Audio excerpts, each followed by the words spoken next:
Selamat berjumpa kembali Bapak Ibu, Saudari-saudara, umat beriman terkasih dalam Tuhan, salam sehat berlimpah berkat. Hari Sabtu tanggal 16 Mei 2026, saya mengajak kita sekalian merenungkan kutipan Injil Yohanes bab 16, ayat 23 sampai 28. Kita dengarkan sabda Tuhan dalam nama Bapa dan Putra dan Roh Kudus. Amin. Dalam amanat perpisahannya, Yesus berkata kepada murid-muridnya, "Aku berkata kepadamu sesungguhnya, segala sesuatu yang kamu minta kepada Bapa akan diberikannya kepadamu dalam namaku. Sampai sekarang kamu belum meminta sesuatu pun dalam namaku. Mintalah, maka kamu akan menerimanya, supaya penuhlah sukacitamu. Semuanya ini kukatakan kepadamu dengan kiasan. Akan tiba saatnya, aku tidak lagi berkata-kata kepadamu dengan kiasan, tetapi terus terang memberitakan Bapa kepadamu. Pada hari itu kamu akan berdoa dalam namaku, dan tidak kukatakan kepadamu bahwa aku meminta bagimu kepada Bapa, sebab Bapa sendiri mengasihi kamu. Karena kamu telah mengasihi aku dan percaya bahwa aku datang dari Allah. Aku datang dari Bapa dan aku datang ke dalam dunia. Kini aku meninggalkan dunia lagi dan pergi kepada Bapa." Demikianlah sabda Tuhan. Bapak Ibu Saudari-saudara umat beriman terkasih dalam Tuhan. Sejak hari raya kenaikan kita merenungkan bahwa Yesus pergi tetapi tidak meninggalkan kita. Yesus juga mengingatkan kita kemarin, saudari-saudara, bahwa selalu ada pelangi sehabis hujan. Ada Paskah setelah Jumat Agung. Ada kebangkitan setelah jalan salib.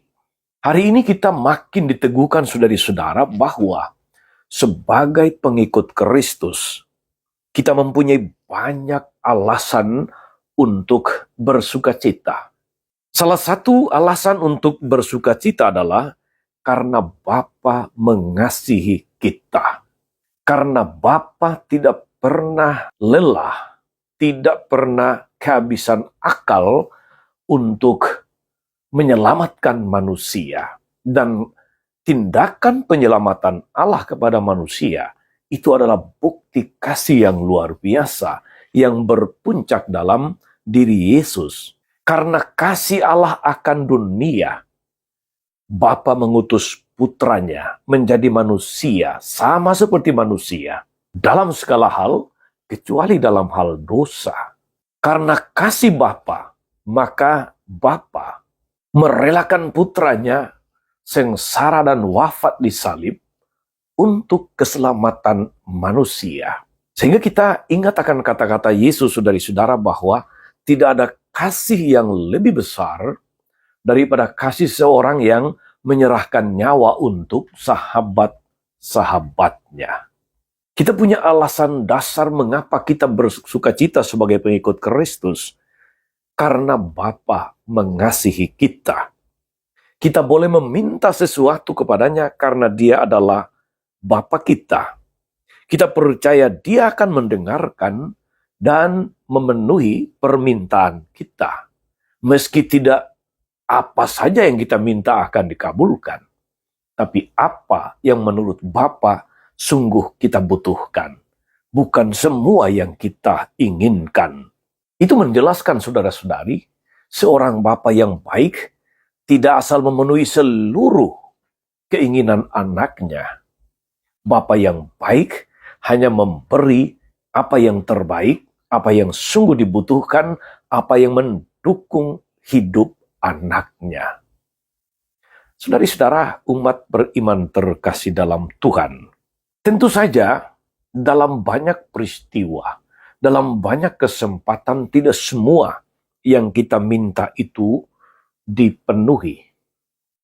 Tidak semua yang kita harapkan itu terkabulkan. Tetapi, kalau kita menghitung-hitung, saudara-saudari, lebih banyak alasan untuk bersyukur kepada Tuhan. Lebih banyak alasan untuk bersukacita atas karya Tuhan dalam diri kita dalam pengalaman dan peristiwa-peristiwa hidup kita daripada pengalaman-pengalaman yang mengecewakan.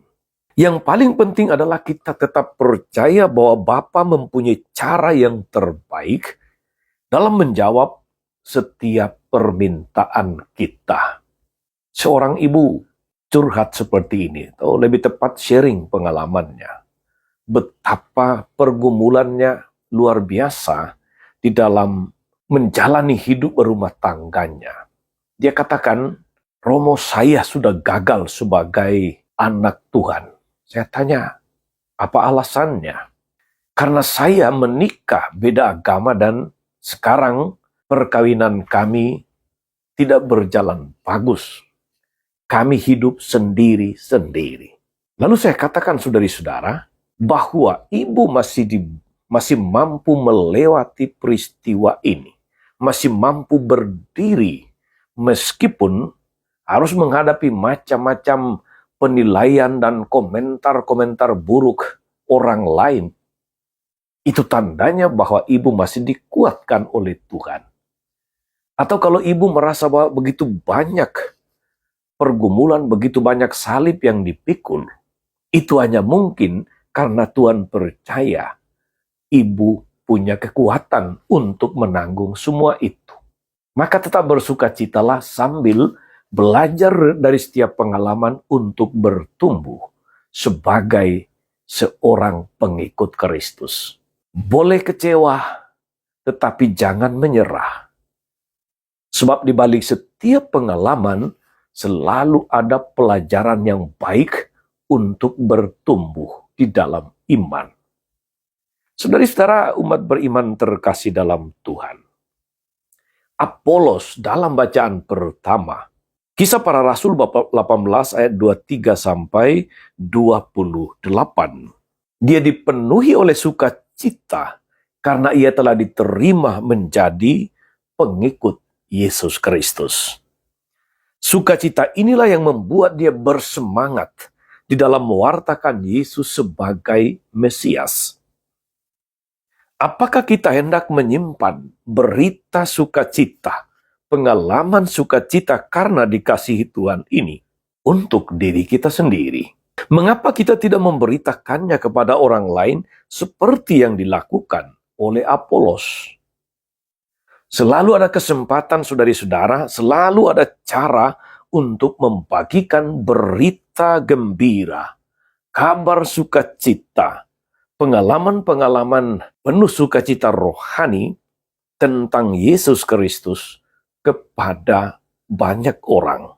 Paus Fransiskus almarhum pernah berkata, siapapun yang sungguh-sungguh telah mengalami kasih Allah yang menyelamatkan, tidak memerlukan banyak waktu, tidak memerlukan pelatihan yang lama untuk bergerak keluar, untuk mewartakan kasih itu, untuk mewartakan sukacita itu. Saudara-saudara, umat beriman yang diberkati Tuhan, semoga kita diteguhkan untuk tetap bersukacita dalam macam-macam situasi hidup, dalam macam-macam pengalaman, dalam macam-macam peristiwa dan pengalaman yang kita jumpai, yang kita rasakan. Moga-moga sukacita Kristiani kita tidak tergantung pada situasi atau keadaan, tapi tergantung pada kasih Allah yang telah lebih dahulu mengasihi kita. Selamat beraktivitas, selamat melayani. Tuhan Yesus memberkati selalu. Amin. Tuhan Yesus Kristus, kami bersyukur atas firman-Mu yang meneguhkan kami bahwa Bapa mengasihi kami sebagaimana Engkau juga telah mengasihi kami. Semoga peristiwa-peristiwa, pengalaman-pengalaman kebersamaan kami dengan Dikau menghadirkan sukacita. Biarlah pengalaman-pengalaman itu membuat kami semakin bertumbuh dalam iman, dalam harapan, dan dalam kasih. Sanggulah Tuhan dan pengantara kami sepanjang segala masa. Amin. Saudari-saudara sekalian, berkat Allah turun atas saudara-saudara, atas mereka yang kita doakan atau kita janjikan doa, mereka yang sakit dan menderita. Segala rencana, karya, dan pelayanan hari ini, Bapa dan Putra dan Roh Kudus. Amin. Tetap sehat, teruslah menjadi berkat.